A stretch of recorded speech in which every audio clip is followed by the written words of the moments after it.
Just like hot toddies and hot takes, justice is best served on a hot plate. Welcome to Brunch and Budget, the show about racial economic inclusion and personal finance with your host, Pamela Capella, a certified financial planner and accredited financial counselor, here to take the bite out of your budget. Brunch and Budget is part of the Race and Wealth Network. I am your sound provider, Dialect, and here is your host, Pamela Capella. Hello, everybody.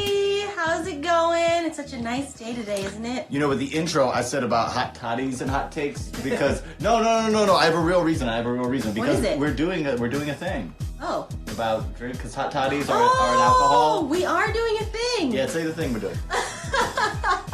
Hopefully Globe Gang shows up in a little bit, but on Saturday, tomorrow at 2 p.m. Eastern Time, we are doing a workshop on cocktails and credit, and we're going to be doing we're calling it cocktails and credit. It's not a workshop on cocktails and credit. We're not going to teach you how to make cocktails. We don't really know how to make cocktails. Peace, what's going on?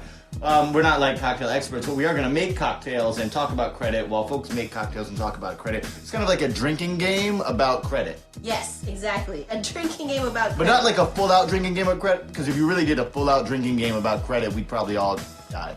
Yeah, we'd be really drunk at least. Alcohol's dangerous, y'all. It's true. But today, on our Speaking podcast, of dangerous things that we're going to be talking about. Oh man, we're going to be talking about credit and debt strategies for you and your significant other. For you and your money. Yeah, relationship stuff and money stuff are always the tough things. So fun. I mean, this is the whole thing of what Brunch and Budget does, right? Yeah. We talk about money and we talk about the practical tips and the strategies and all that, but none of that really matters unless we examine our relationships with money. What are the things that are important to us? What are the things that we're trying to do? And then that compounds whenever we talk about our other relationships. And when it comes to our dating relationships that are supposed to be the realest, right? I'm seeing, Sam, peace with all the hearts, right? The realest stuff. Ooh, it's the toughest stuff. Oh my God, especially with someone you love. Talk about anything with somebody you love. Yeah. But then talking about serious stuff, things like money, debt, and things taxes, that we're all those already things. ashamed of, right? We don't talk about it with anyone. Hey, what's up, building bread? Yeah, building bread in the house. What's going on? I know you know about this. Oh, yeah. So let's get into it. Yeah, we have a let's lot do of it. questions that have been asked. do. Again, the format of what's been going on with these live podcasts we've been doing is that we've been getting a lot of questions. So if you have questions, feel free to ask them in the chat. But we also have some that people have been asking during the week. Yes, absolutely. So we have a bunch of those questions, and I just want to share this stat, first of all, that we read recently. Oh, stats. Oh, stats. More than 2/3 of engaged couples have negative attitudes about discussing money with their soon-to-be spouse, with 5%, 1 out of 20 couples, saying that even having the conversation would cause them to call off their wedding. That's without even talking to their partner. No. I want to hope that actually, if they did talk to their partner, you would find out it was less than that. Yeah, I hope But, so like- too. Well, maybe that's why, because they didn't talk to their partner. They're like, I don't know, I can't do it. I've had many clients tell me that the only thing they fight about is money.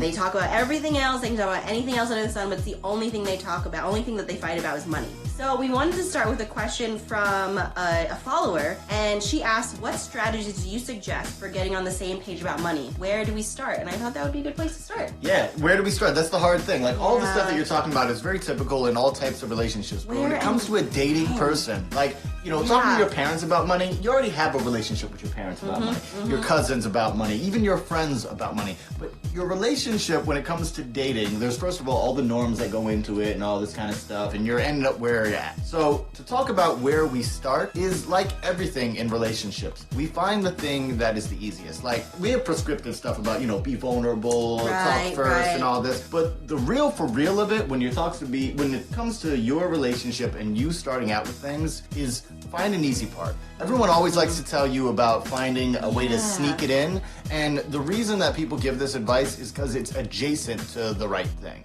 It's not that we want to sneak things in or trick things about our partner, but we want to build habits, and habits are built through repetition of difficult things that start as easy as possible. When you start doing a workout, you don't lift the biggest weight, you lift the weight that you can as many times as you can, and then you build up. Like, don't ask your partner to show you all of their credit card statements at first. Well, this is the big thing. Also, don't do the big, huge, high-level thing. Yeah. The way that I recommend, and something that I think that we've done as partners, we're partners in case you don't know, we have the baby and all this stuff. We talk about our values, our big values. without judgment. I will say, hey, Pam, this is stuff that's important to me. I care about the racial wealth divide and making sure that Black people, Indigenous people, and people of color in general are treated fairly and are given the same type of rights as other folks. Yeah, that's great. I love that. And then we can have a conversation about that. And I'll say, I agree with that dialect. Or you can have your own things that you say and you feel. And then after that, find a small thing. One small thing that you can have a regular conversation about. Well, I have a question for you, actually. Go ahead. Go with your question. So, it's a first date. Who pays? Oh. Speaking, money comes up right away, y'all. Who pays? So, who pays? I don't want to put my feelings about those kind of stuff because, well, no, actually, I'll put mine. Put your feelings out there, yeah. I like to pay on a first date, but I had this thing that I said many years ago when I was a kid, and I still kind of hold on to it. Like, I like to pay on a first date, but I like for my partner to offer. Ooh. But I did that. Having that being said, that's a very juvenile way to look at it. I think what's really important about who pays is the conversation beforehand. Ooh, wait, so do you bring up money on the first date? What do you mean about the conversation beforehand? So if I'm asking you out, I think, and this is a part of what we're saying about being vulnerable first. Yeah. If I'm asking you out, I'm going to let you know that I intend on paying. Yeah. I'm not saying that other people are like, oh, this is the prescribed method. But since I know that I want to pay on the first date, I want to let you know that I intend on paying on the first date. If you have an issue with that, you can let me know right away before we even start. Right. We can have that conversation. The thing about the awkwardness of it is getting the awkwardness out of the way first. I'm real, Globe Gang's in the house. I am not about that whole, on your first date, you're doing an audition, so you're acting like not yourself. There's no point for that. We ain't got time for that. Ain't nobody got time for that. Bang a pot in the side of your head to wake you up. Listen, being yourself on the first date means talking about the things that really matter. And that mattered to you. And it's something that mattered to me. Yeah. If you don't care and it's something that doesn't matter, feel free to mention that too. Yeah, and if you're fine, just seeing what happens. Totally.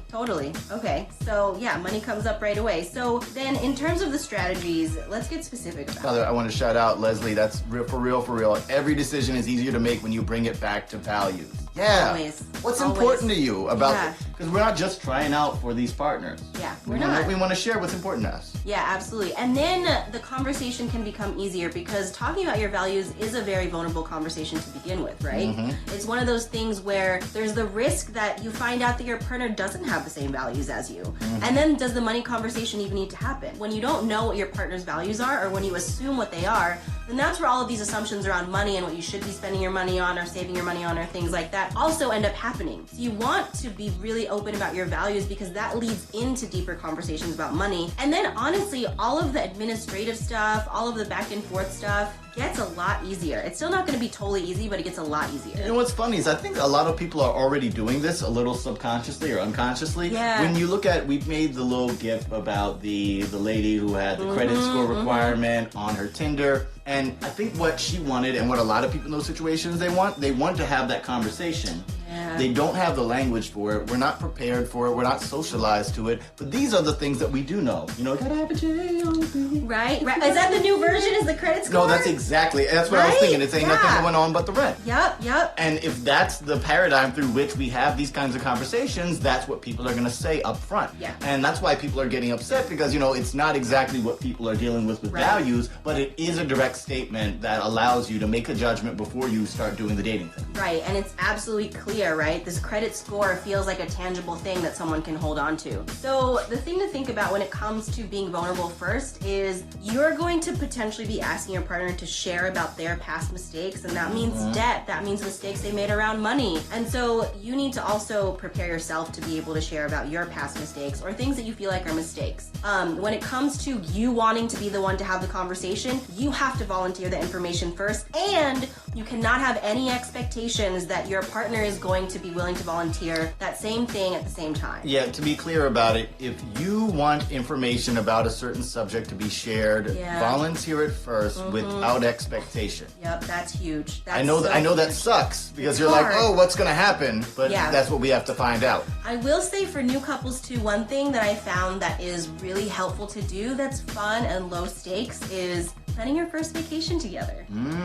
You are going to have to split expenses. You are going to talk about costs, and a lot of values conversations come out of planning a vacation, right? Where you want to go, what kind of place you want to stay in, what kind of flights you want to have, what kind of things you want to do, what kind of things you want to eat, what kind of things you want to actually place value on. Because you saying I want to spend money on a nice hotel means that's the kind of thing that you value. And so you're able to open up a conversation in a really fun way, and it keeps it low stakes because you're not like joining your finances after the third date. You're saying, hey, we want to go on a weekend together. Let's figure out how to split the cost, right? I think that's a great idea. Also, to complicate things, I want to flip it around and ask you. As always. Well, because, we haven't had anyone in the comments ask this, but I want to know, well, what about now? What about right now? If we haven't talked about finances, and, we can't plan a vacation right now. That's just not really the move. You're right. What's something that we can do to share these things? Yeah, I mean, the thing is, if you're not living with the person that you're dating, then it may be a moot point, right?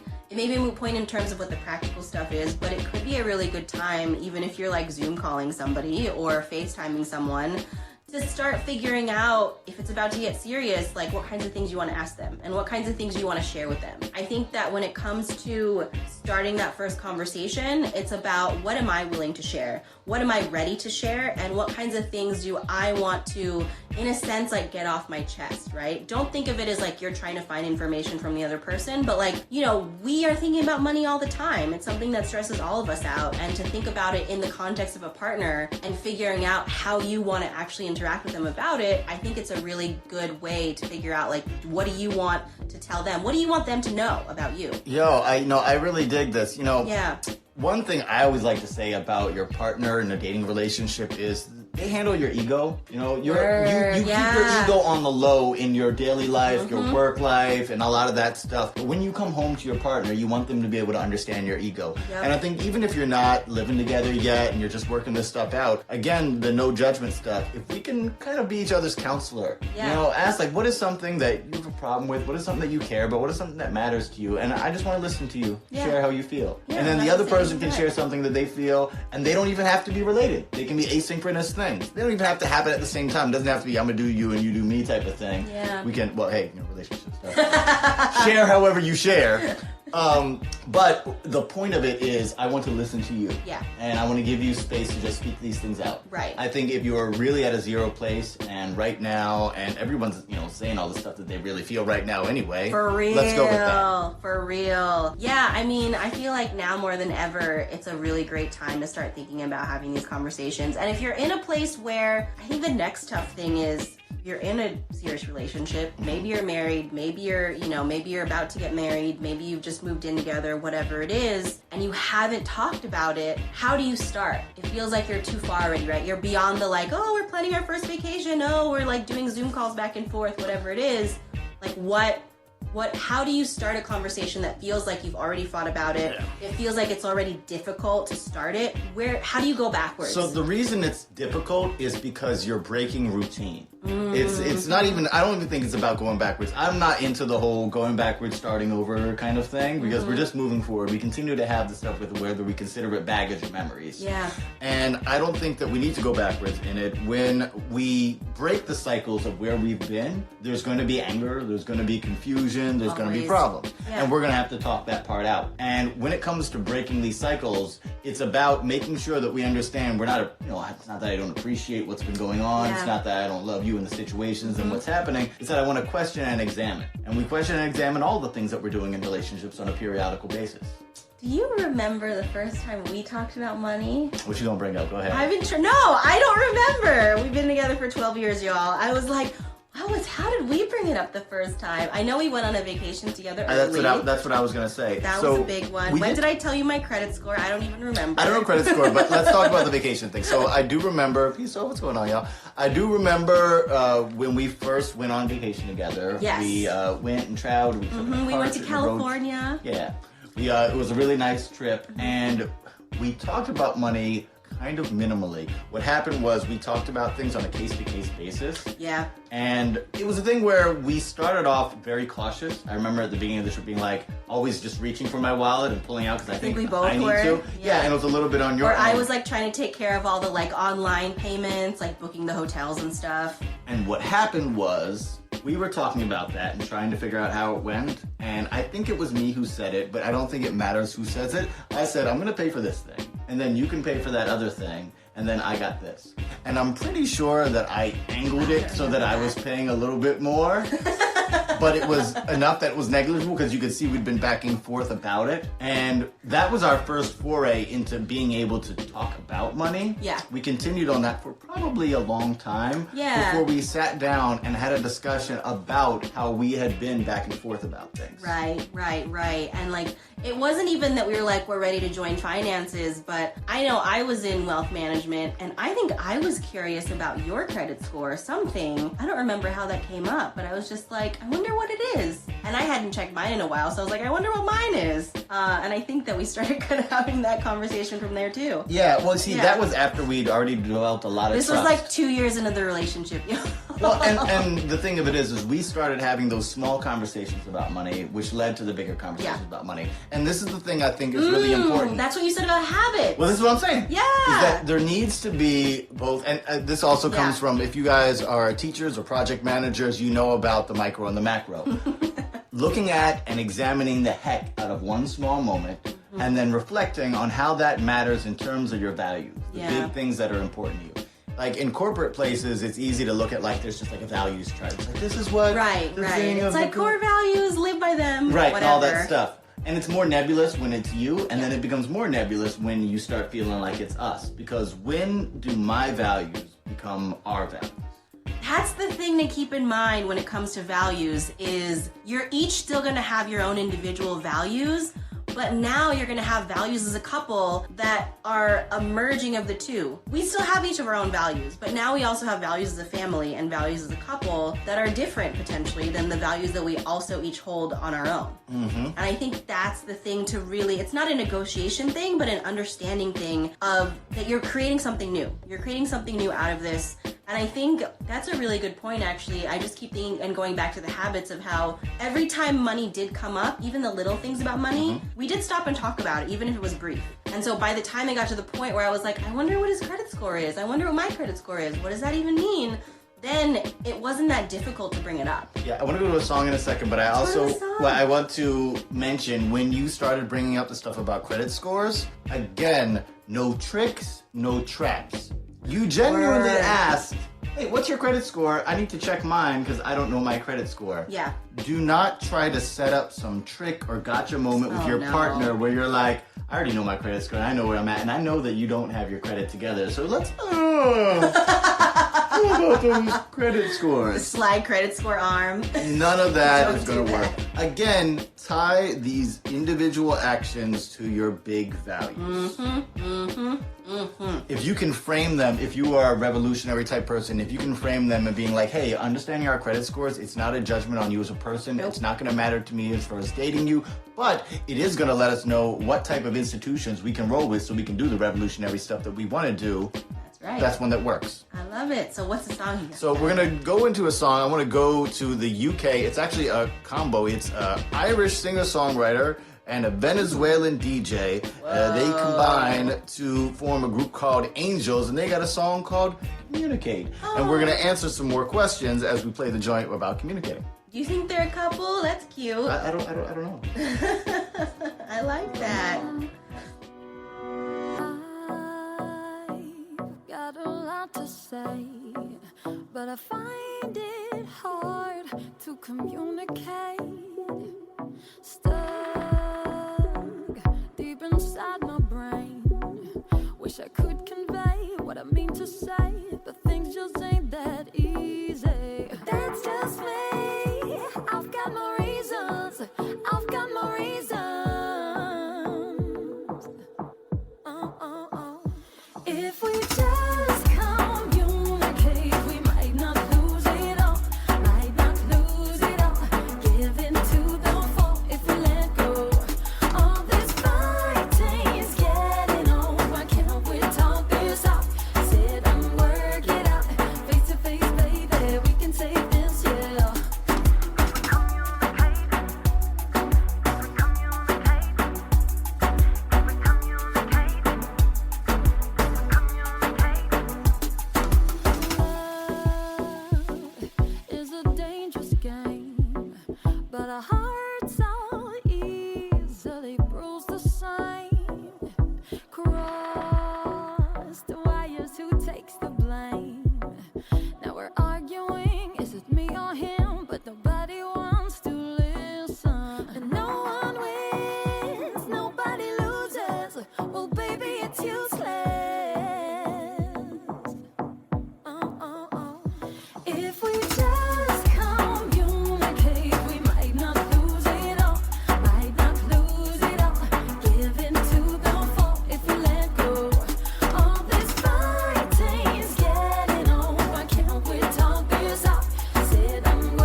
it and work it out.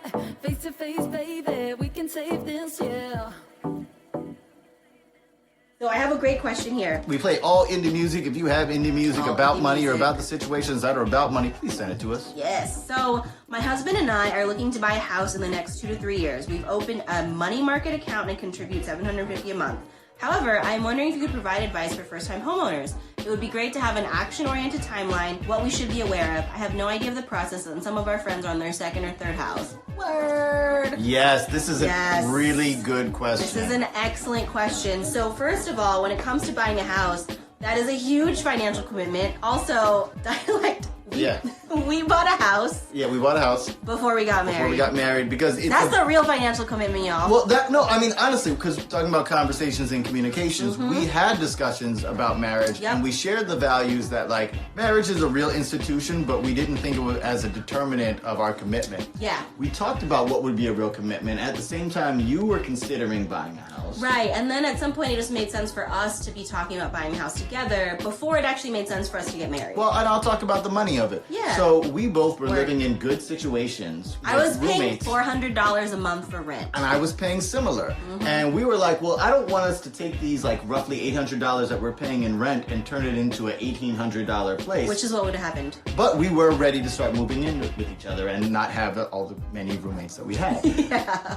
So then it became a thing, well, if we're going to get a place and we're going to do that monetarily, well, then we should In buy New a York. place. Yeah, in New York. York. In New York. Yeah. We were like, okay, well, then we should buy a place. Yeah. And then what does that So mean? we're unicorns. That's true. We're both unicorns. Yeah. That's amazing. What does that mean? Yeah, exactly. And I think we were debating between the cost of a wedding versus the cost of a down payment on a house. Mm-hmm. Really was what it was ultimately. Weddings cost like 20 G's. So is a down payment on a house. Like a boring wedding. And we were so costs afraid. 20 yeah, G's. we were afraid to get pushed out of the neighborhood. So we just made that decision. And we did get married eventually. Mm-hmm. But I will say buying a house together does open up a lot of money conversations. You definitely learn your partner's credit then. You see their Mm-hmm. bank statements.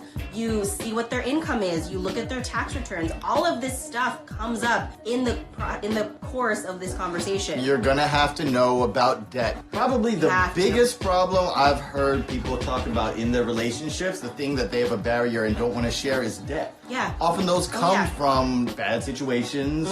They often come from other relationships. Yep. You know, I used to date this person and we all this time and now I got the... past baggage. No, it's real. Well, and then just to go back to this question, there's two ways that I want to address this. Is there's the practical stuff that you have to get ready for, and there's the psychological stuff that you have to get ready for, right? So the practical stuff is if your timeline is 2 to 3 years away, that's great because that gives you a lot of time to actually get your credit scores together. So to start paying down some debt, to start figuring out how to increase your credit scores, and we're going to talk about this a little bit later, like to help each other with your credit scores by, being authorized users on each other's accounts, by opening joint accounts together, whatever makes sense. But because your time horizon is 2 to 3 years from now, that does give you plenty of time to increase your credit. If your time horizon was less than a year from now, your credit kind of just is what it is. But because you have 2 to 3 years of planning in place, you are able to actually together work on building up each other's credit. Because when you are getting ready to buy a house, most mortgage lenders want to see at least a credit score of 720 to get the best rates.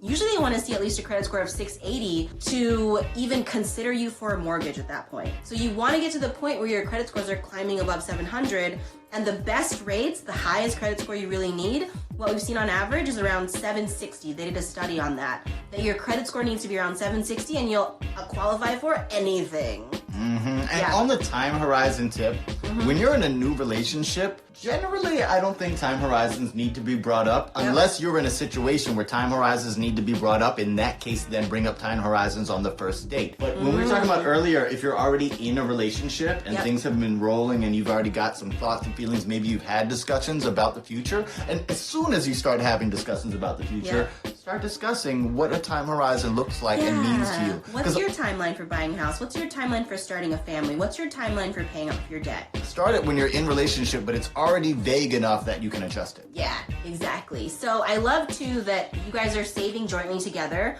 That's one of the main suggestions that I have if a couple is thinking about making a huge purchase, or if they're in the process of joining their finances, is the first step, and one of the easiest steps, is just have a joint savings account together. Start it at 0 and each decide how much you're planning to contribute every single month. And then that way you have a really clear idea of, okay, this is what we're working towards our joint goal.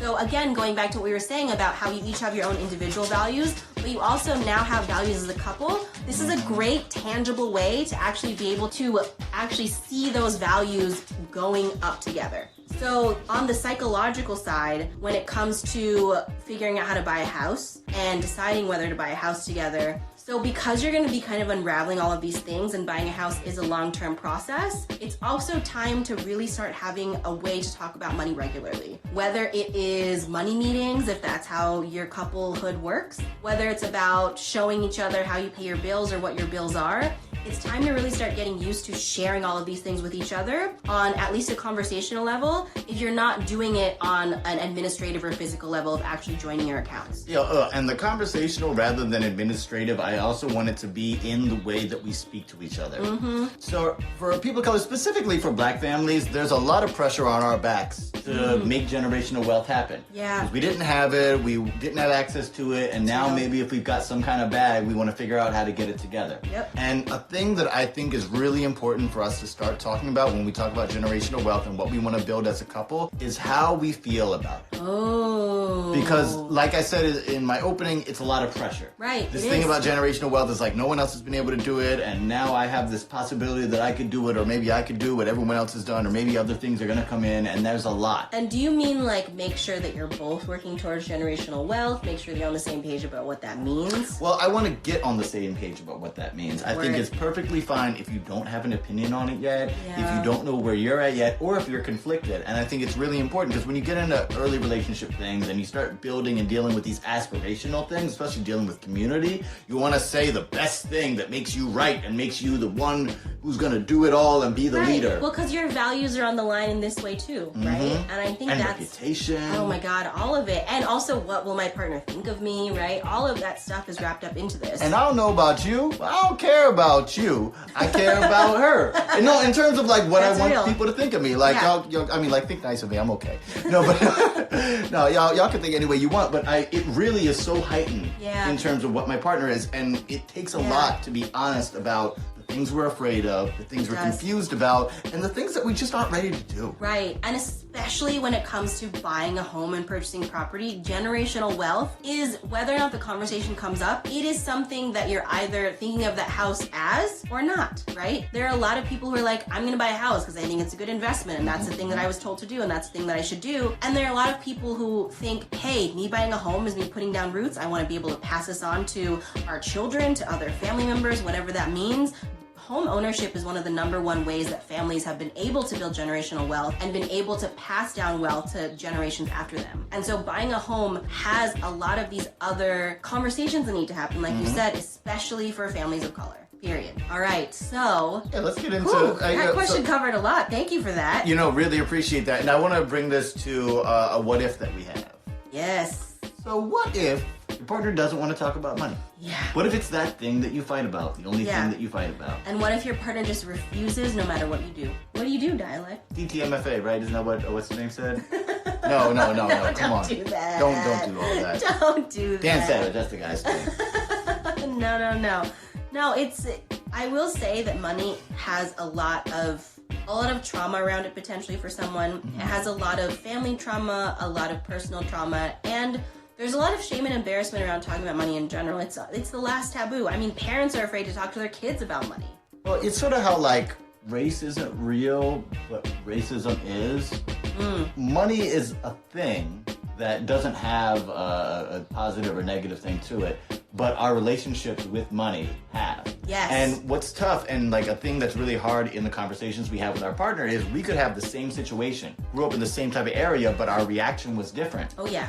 And then if one person's reaction is deemed as more positive by society, you went and hustled and became a big thing, Yeah, you're and seen I as a shrank away. financial success Right. while the Whatever other that one is means. seen as a failure and you don't want to share. Right. So, I mean, there's probably a lot of insecurity and stuff that goes behind that. Yeah, In terms of why absolutely. you don't want to talk about it and why you're afraid. That being said, we still need to get there, right? Yeah, we absolutely still need to get there. And I think it may be helpful to start with understanding what your relationship with money is and what your partner's relationship with money is. And you don't have to make them take this quiz, but it could be fun. We always talk about money personalities on the show. Always, always, always. And we actually did an entire episode on you and your honey's money personality. It's episode 143. She says honey because it rhymes with money, not I'm a necessarily because that's rhymer. her. I know, I don't call you honey, that's true. But yeah, you and your partner's money personalities. You're the rhymer in the relationship? Yeah, sharing I'm values, I'm right? learning. So on episode 143, we actually go through every possible money personality combination, but we found that it's very helpful for couples to know what their money personality is and what their partner's money personality is, because that way you have an idea of how to approach the conversation with them. So just to give you an example, I'm a complicator. I am someone who has all the spreadsheets. I have spreadsheets for my spreadsheets. I triple check that all the bills are paid. It took me forever to get on auto pay because I was like, no way am I gonna let a bank take money out of my account. And I can talk about money all day long, straight up. I can talk about money all day long, and all the minutia of it and every little single detail, I'll talk about it all day long. I am a money monk, and saying the word money in I am a money monk, the sentence satisfies my daily requirement of talking about my money.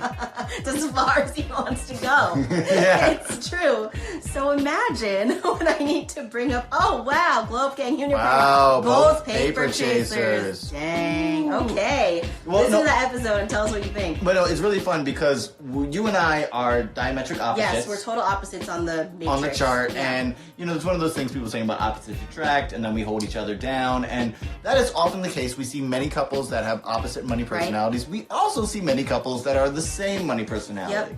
Yep. And it's a similar situation, but what I really like about it is the metaphor is different.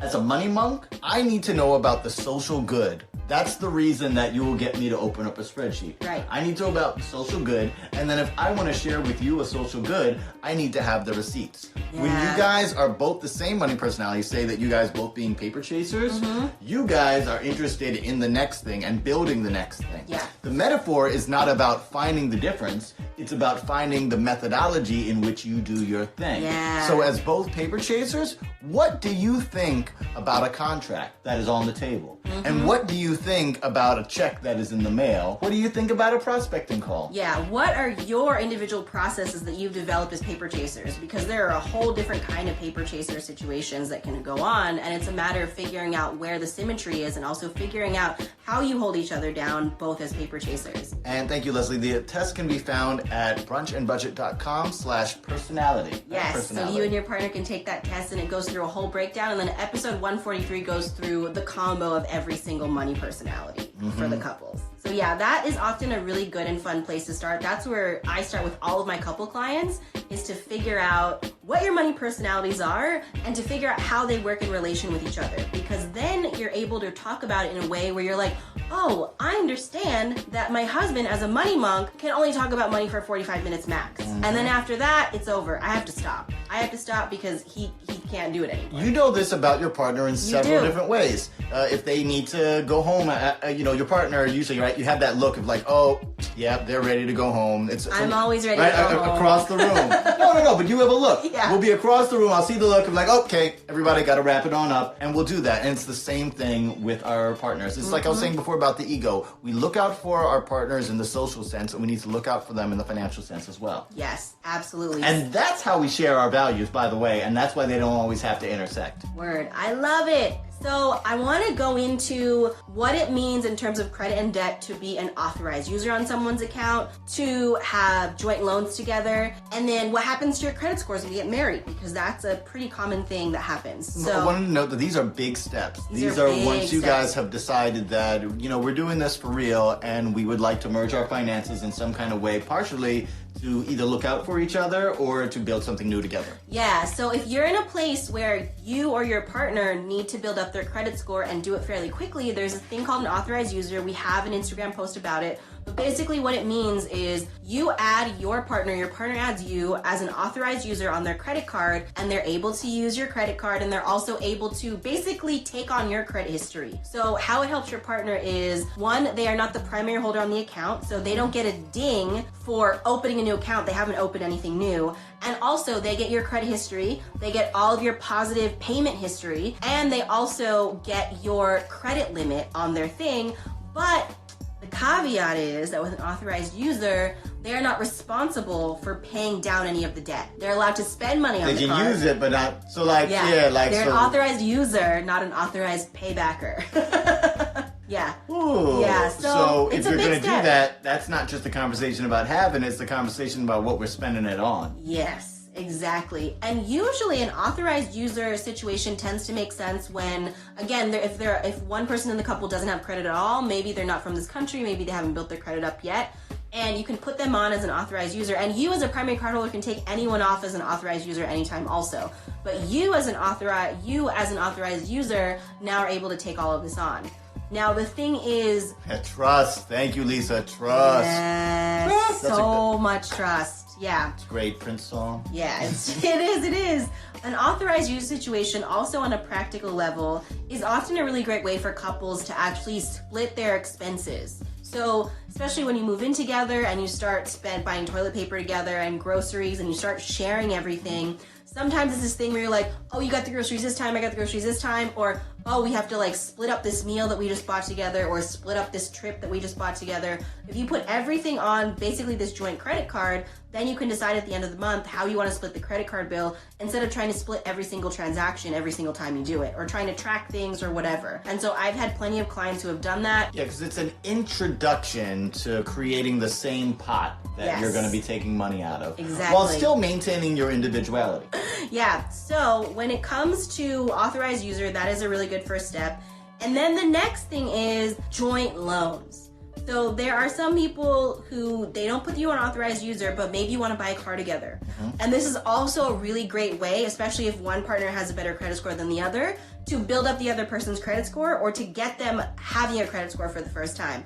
Buying a car together, personal loans, getting on a joint personal loan. Because the other thing is, when you have two people on a loan together and one of them, first of all, they take into account both of your income, so that absolutely helps in terms of increasing the chance that you're going to have a good interest rate. But also, the one with a better credit score often helps lift up the other person who doesn't have as good of a credit score, and you're both able to grow your credit scores together. When it's a joint loan, you both get your credit score checked, so it's a ding on both of your credits, at least initially, and then after you keep making payments on time and all of that kind of stuff, then both of your credits actually improve. And by having auto loans together, personal loans together, it really allows you to get to the point where like now you're going to get on a mortgage together, and you've been building all of that up together as well. Well, and now you're doing a thing together where there are consequences if you don't do the thing. Yes. Well, because before you got together, I know that there are a lot of people who would question the whole authorized user thing as well. I spent my life doing the right thing, and I got to this place, and mine is good,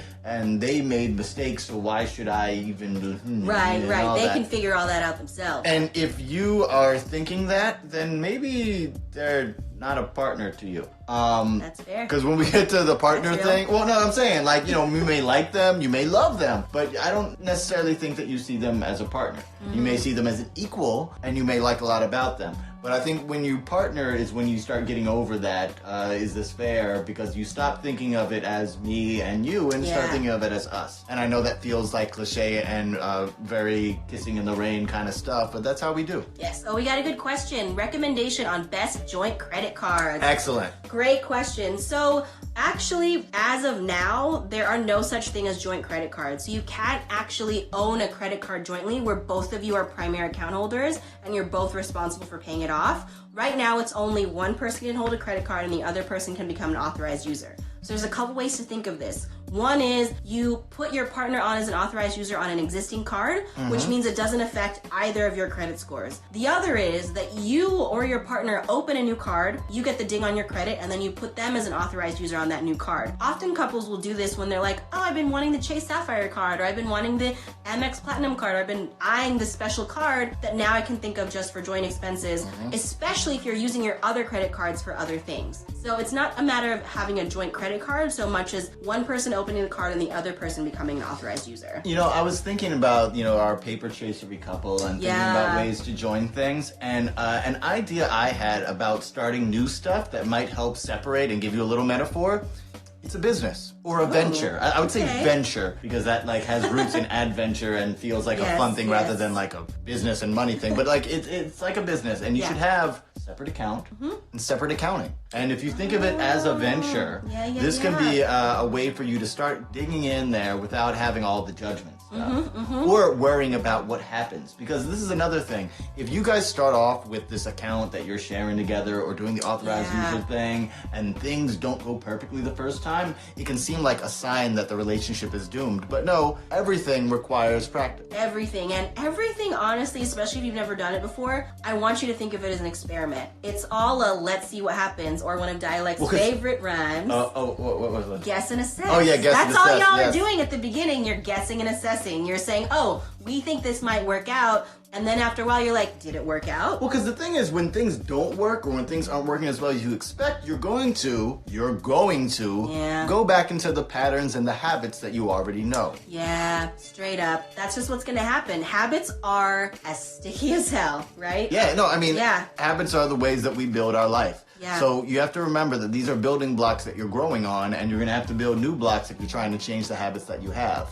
Yes. Again, while creating a new venture, it's like on some behavioral science stuff. You know how you will go into a room? It'll be here, like partner stuff. And we're like, hey, can you go get me a thing? And I'll go into the kitchen and forget. But because there's a science thing about when you go into rooms, when you change your state, then you're changed where your mind is at. And it's the same thing. You're changing your state and creating this on purpose rather than just forgetting where the spatula is. I love it. That happens sometimes too, though. So one misconception that I want to clear up is, I get this question a lot. Do your credit scores merge when you get married? And the answer is no. So your credit score and your partner's credit score don't affect each other unless you have a joint account. So if you have a joint account, because this is another, I trust my partner and I feel like that they're going to be equally as responsible as I am, is if you have a joint account and someone ends up defaulting on paying that account off, then you're still responsible for paying that debt. Well, but to be specific, that default on your joint account is the one area in which your credit scores intersect. Right. That's not going to mess with all the other stuff. Your credit scores don't merge. They don't become an average credit score. Yeah. I will say, though, that mortgage companies often take an average credit score. They look at both of your scores and take the average to figure out if they're going to issue you a mortgage. So that's when your partner and your credit score really comes into play. I mean, I'm sure that's where this misconception came from. Exactly. But your credit scores don't merge at all. Yeah. They still are two separate things. You're still able to do two different things with your credit scores however you want to. Yeah, and I kind of feel like, with the whole averaging thing, if you've got an 850 credit score and your partner has a 650, they're not going to be like, oh, that's like 750, right? I feel like that's not the case, so don't expect the average to work out. Some mortgage companies take the lowest credit score. Well, that's the thing I wanted to bring up, is that a lot of places just take the lowest credit score. Yeah, exactly. They don't even average it. So it really depends on what the bank decides, as we've seen with all these loans now. But anyway, that's a next week episode. Well, no, but on the real with that, when you're talking about a partner, remember that is going to straight up limit your options. Yeah. And that's why we need to talk about this stuff early with time horizons. Because if I know that I need a house in the next 2 years and I don't talk to my partner about it now, when it's 6 months away, right, you can't even be mad at your partner for not having their stuff together in terms of the way that you wanted. They didn't know. And I will tell you, it does not take that long to rebuild your credit or to build up your credit. It can take less than a year to go from a 500 credit score to a 650, 680 credit score. And then from there, the baby's away. Yep, he's gonna join us. He's gonna join us, yeah. So it doesn't take that long to actually build up your credit score. And also, if you're able to put your partner as an authorized user, if you're able to open joint accounts together, then you can build up each other's credit score faster than if you were just trying to do it by yourself. And so there's a lot of things and a lot of options that you do have as a couple. You're able to really take advantage of credit and debt in a real way and feel like you have control over it. And I think that's one of the most important things to think about is it's not this is my debt, this is their debt. It's how can we think about all of this together and really think about how we can strategize as a couple and leverage what each other has already done. Because that's the exciting part about joining this stuff and really having an open conversation about it. Oh, hello, and the baby's here. Okay, so I want to go to a question, and this is a great question. We are trying to achieve FIRE, which is financially independent, retire early. I know, thank you. He is so cute. Oh my goodness. And he just woke up from a nap, so he's like, what's going on, everybody? What's going on? So we are trying to achieve FIRE, financial independent, retire early. Plan is to collect enough rental income equivalent to my salary. Should I pay off rental or continue investing? Dilemma is if another pandemic or this one stretches out long term, the risk is the mortgage is not being paid. We are grateful that the rentals we have now aren't having any issues. The loan amount left doesn't seem like it's worth refinancing given the small amount. Any thoughts? Ooh, I have so many thoughts. Oh, this is great. Yes, yeah, this is a great question. So I will say right now that we don't know what's gonna happen. I mean, whether you invest or continue investing in the stock market, which I think is what you mean, or work on paying off the rental. The question about what's gonna happen to real estate, and we can definitely elaborate on FIRE. The question about what is going to happen with real estate and what's going to happen with the stock market is super up in the air right now. So I think that right now, the advice, non-advice that I can give, because disclaimer, which I should have said at the beginning, please do not construe anything we take as financial advice, but is to stay on the plan that you're on. Whatever the plan is, whether it's to continue to invest or pay off the rental, both of those things are long-term plans. And so there's no reason right now to change anything until we have some semblance of stability. And we don't know what stability looks like. Stability could look like, another recession. Stability could look like jobs bouncing back. Stability could look like huge government intervention. Whatever that looks like, we still don't know what that looks like right now. And so for now, I wouldn't change anything. And I would wait next 3 months, next 6 months, until you feel like that you're in a place where things are stable for you. And then you can decide if it makes sense to actually pay down the rentals or continue investing. The fact that you're working towards FIRE, or financially independent, retiring early, and you're planning to actually keep and continue growing your rental income, it might make more sense for you to consider paying down your rental faster, just so you're at a place where you know that you don't owe that mortgage, and it sounds like it's small enough where it doesn't make sense to refinance it. So you're definitely in a place where you could pay down the rental faster if you wanted to. But if there's no urgency for that, if you're still working, if you still feel like that investing still makes sense for you long term on top of the rentals, I'm not exactly sure what your time horizon is when it comes to when you plan to retire early. But if the time horizon's still a little bit away, then I think it will make sense. I know, he's so cute. I think it will still make sense. He's looking at his daddy right now. I think it still will make sense to continue on whatever plan you're on, at least for the short-term future. So that's how I would think about that. I want to caveat that real quick, just again to remind folks that although that was pretty specific, this is general finance education. Pam does not know enough about your specific financial situation to give actionable data. Please do more research and or consult a planner like Pam for some one-on-one advice about that. Yes, double disclaimers, everybody. Yeah, I just want to look out for those folks. I love it. All right. And we got a couple more questions. We're gonna have Dialect put on a song in just a second. Once he's finished washing his hands, because that's all we do. Oh, let me elaborate on FIRE. So Glow Up Gang is asking about FIRE, financially independent, retire early, and it's a movement that is kind of a niche movement in the personal finance world. It's this idea that there's a lot of people who are working on saving at least half their income, if not more, so that they can retire early. And so that means that they're both living on very little expenses and also saving a ton of money so that they can retire early. And retire early means something different to everyone, but for a lot of people in the FIRE movement, that means retiring in their 30s or in their 40s or in their 50s instead of waiting till 65.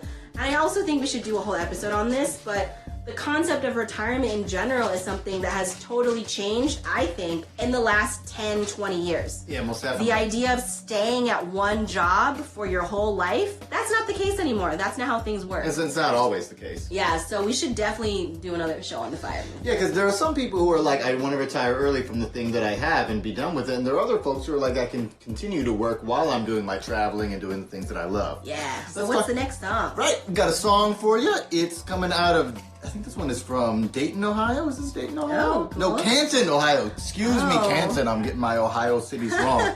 But it's an artist named Cons with a song called Love, Hate, Relationships.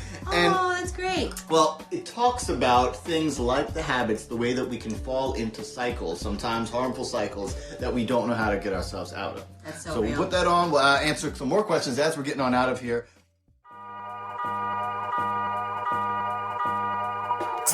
This girl done got me sprung as many times I try to tell myself that she's not the one. We both got a past, shit is kinda complicated. Your friends would trip if you told them it was conjugated. But tonight it's just me and you. Nothing better than a relationship being new. Right?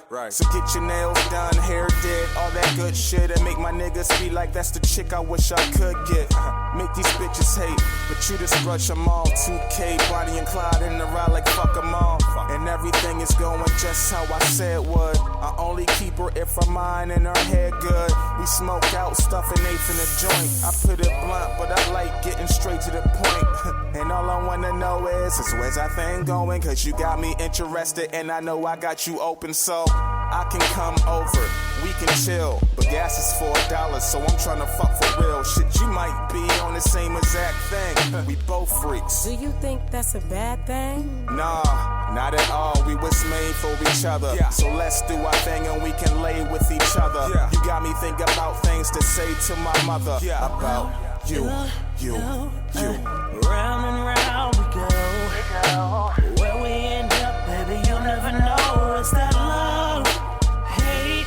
I can't stand to be around you, but I can't bring myself to leave you. Tried so many times. I guess you got a hold on me, but to be honest, I'd rather leave you. You get on my goddamn nerves, that's my French, please pardon it. But every single day it seems like we have an argument. Where you at? Who you with? Pick up your phone. Oh, you slick. You out kicking. Thought you was chilling at home. Bitch, please. Is you my mama now? Nope. And she don't even do that shit. Everything is drama now. Calm it down, you tripping over petty shit. I kick it with my homegirls, but you claim me these girls I was never with. But if you wanna leave, fine, fucking leave then. Why we argue anyways? I forgot, it's the weekend. I know you got your nigga on the side, and that's cool. Cause I've been creeping on this slide tip with this fine chick, the same girl that your girl saw me ride with and told you that your boy must got a sidekick. So fuck it, I think we're better as friends. Knowing damn well in 3 weeks we together again. Round and round we go. Where we end up, baby, you'll never know. It's that love, hate. I can't stand to be around you, but I can't bring myself to leave you. Tried so many times. I guess you got a hold on me, but to be honest, I'd rather leave you alone.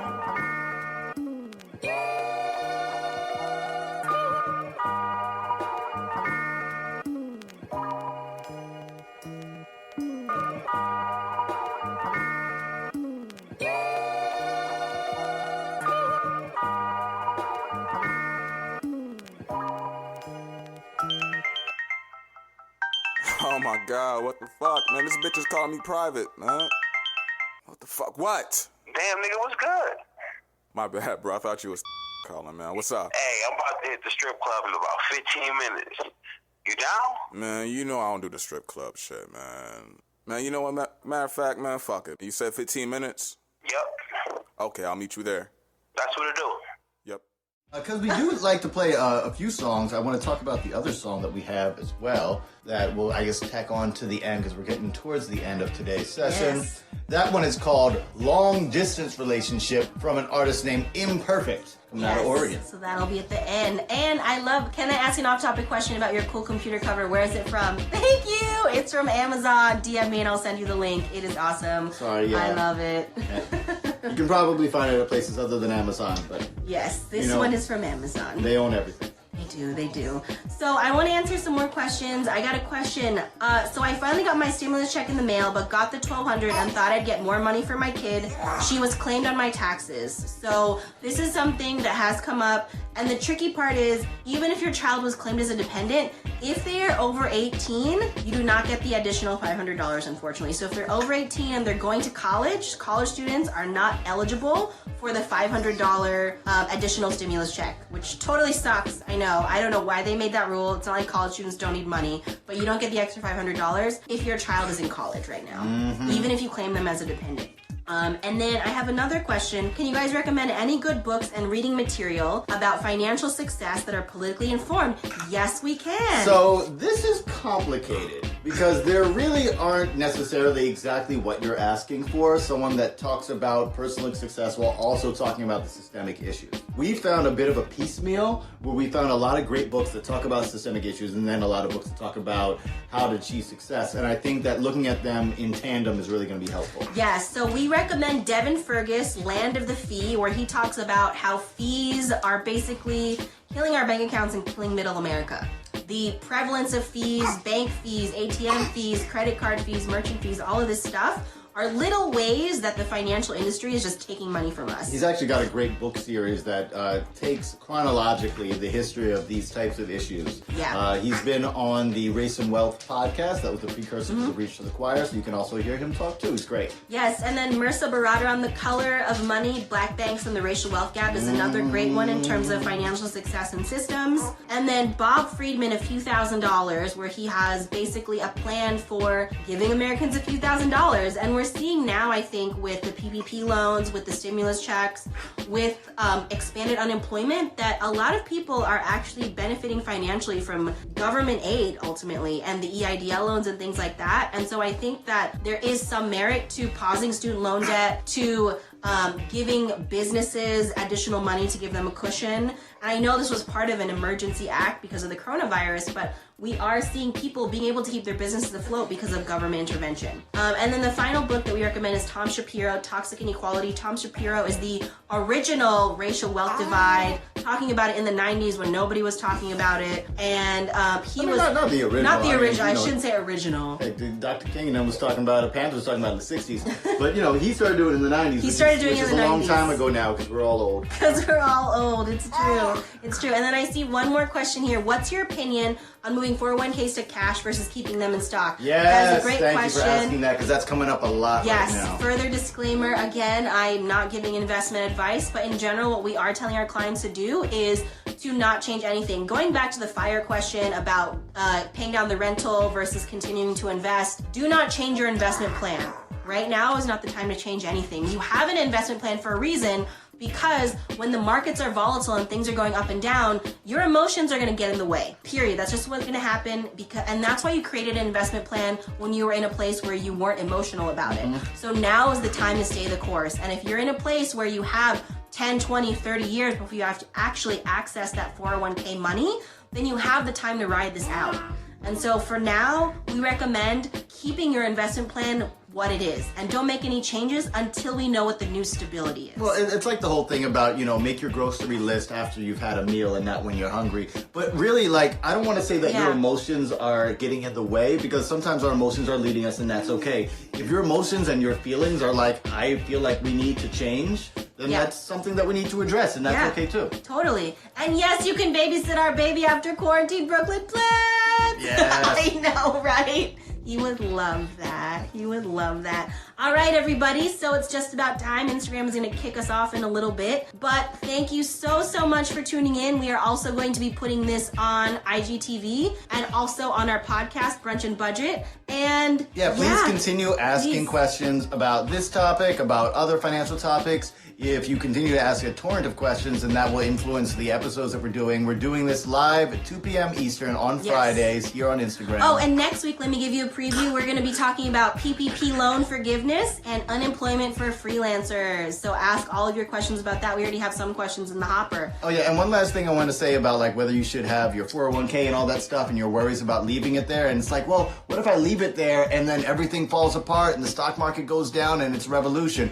Well, then you ain't got no worried about it. Do you? Yeah, your 401k is the least of your worries, exactly. I promise. So check us out on Brunch and Budget. You can search for it anywhere you listen to podcasts. And also, we are doing a cocktails and credit workshop tomorrow with Glow Up Gang. Cocktails and credit, yes. Well, and before we go, because I said I would shout this out, and I want to shout it out and make sure I have it all right. There is a great artist named Camille Thomas who's got a show on Zoom. Holler at us for the link to it. It's a one-woman theater show called Can't Take Out a Parent Plus Loan by Camille Thomas, directed by Molly Bennett. It's being put on by Blackboard, their virtual feature, and it's a one-woman show about the racial wealth divide. Super excited about it. Amazing. Thank you, everybody. Peace. Bye.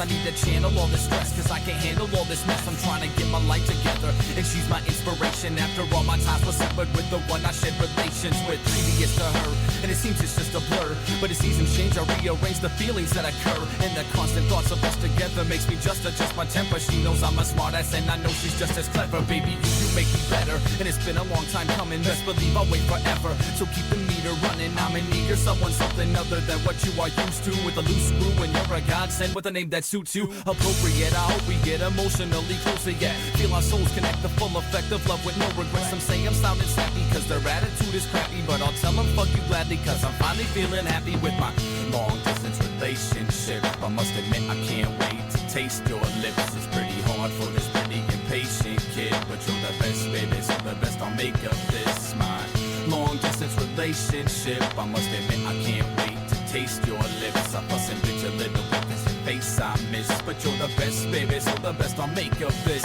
She's in Florida, more than 1,000 miles away. On my mind is the thought of a beautiful smile today, filed away next to every other little thing that makes her so special, makes her so interesting. She's beautiful, talented, smarter than the average. Fair, they can't compare, let's be fair, there's no comparison. I'll bear the wind and the rest of the elements till she's there again, where I rest in my tenement. It's a testament to the love, place no one above. I'll be there to catch her if she falls when push comes to shove. We fit like a glove, she likes to cut the rug, plus she loves hip-hop without me telling her what's up. On the phone late, we conversate, I tell her I can hardly wait to see your face again. Forever I will wait for that. See, sometimes I call her baby, and sometimes she calls me crazy, but she knows I'm crazy about her with no ifs, ands, or maybes. It's my long distance relationship. I must admit I can't wait to taste your lips. It's pretty hard for this pretty impatient kid, but you're the best, baby, so the best I'll make of this. My long distance relationship, I must admit I can't wait to taste your lips. I must admit